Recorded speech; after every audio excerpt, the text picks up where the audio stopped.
Hey, welcome to the deep dive. Today we're pulling back the curtain on something we all experience but maybe don't really dissect much. How a brand new friendship actually gets going. And often in the most surprising ways, right? We've got a fantastic source for this deep dive. It's this really detailed fictional chat between two new classmates, Alex and Jordan.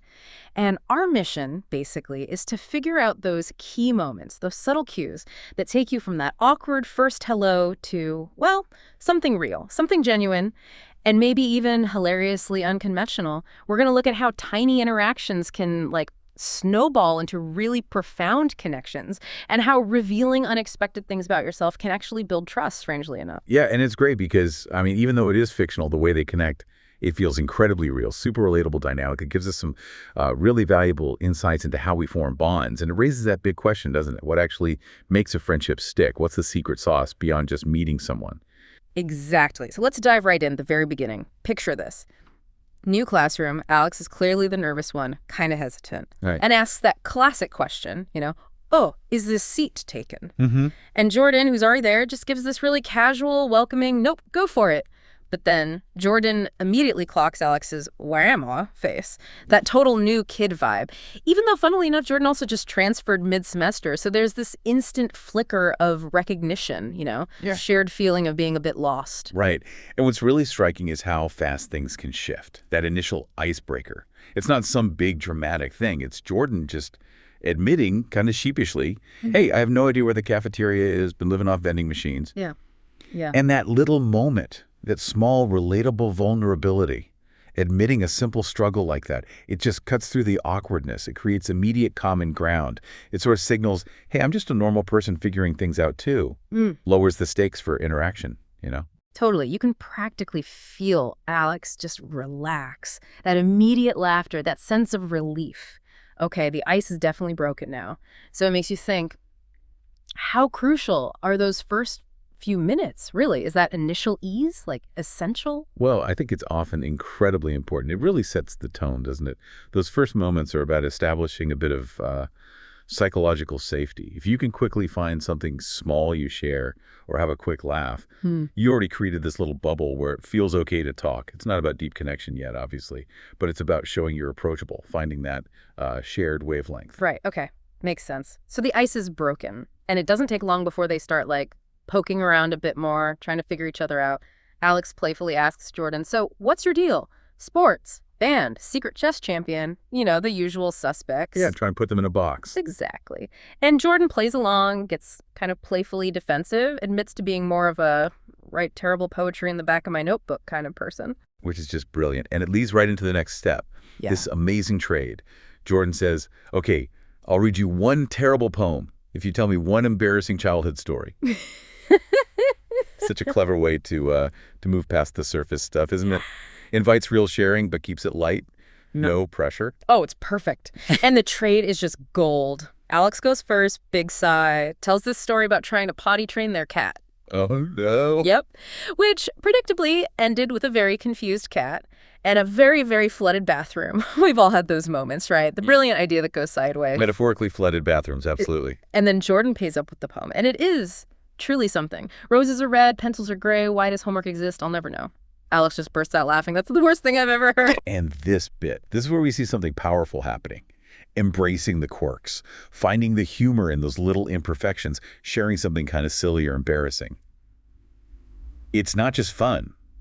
It's a direct line to building trust. It signals, hey, I'm okay with not being perfect, and maybe you are too. That willingness to be, authentically seen, flaws and all. Yeah. It's huge.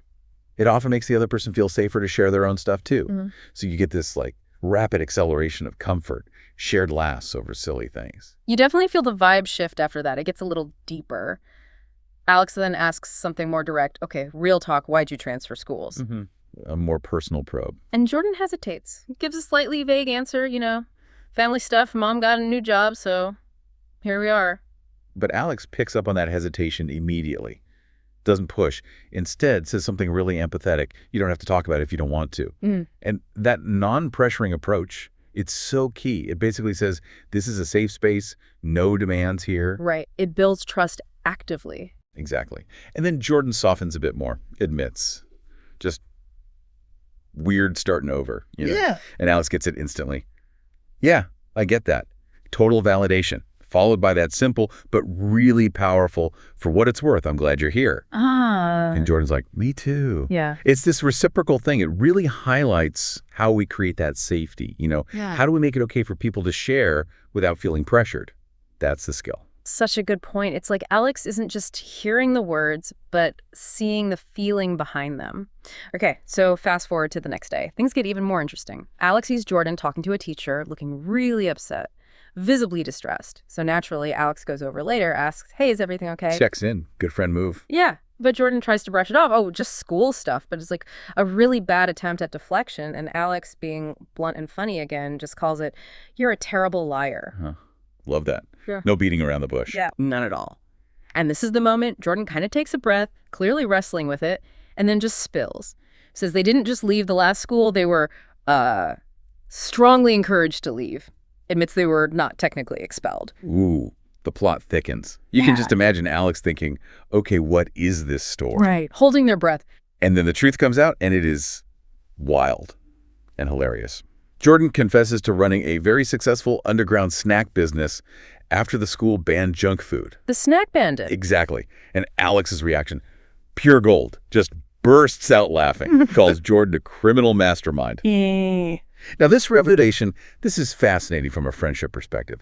It's a huge moment of trust, obviously. Sharing something significant, something rule-breaking. Yeah, definitely not small talk anymore. Not at all. Yeah. And the fact that it's met with laughter and acceptance, not judgment, that cements things. It says, I see this unexpected, maybe even rebellious side of you, and I'm still here. In fact, it's kind of awesome. It creates this almost conspiratorial bond, right? Like, we've got this shared secret now. Totally. The laughter is everything there. It's like, okay, you're weird, I'm weird, let's be weird together. So walking home, the vibe is just solidified. You can feel it. Alex playfully asks, so planning any shady business here? Testing the waters. Yep. And Jordan's like, woo, me, innocent. But then immediately follows up with, unless you want to be my business partner. Ah, the invitation. The invitation. And Alex is in, like instantly enthusiastic, yes. But adds that one crucial condition, I'm in, but only if we sell gummy worms. Gotta have your priorities. Gotta have the gummy worms. And they have this dramatic handshake. Jordan says, deal, welcome to the dark side. Perfect ending.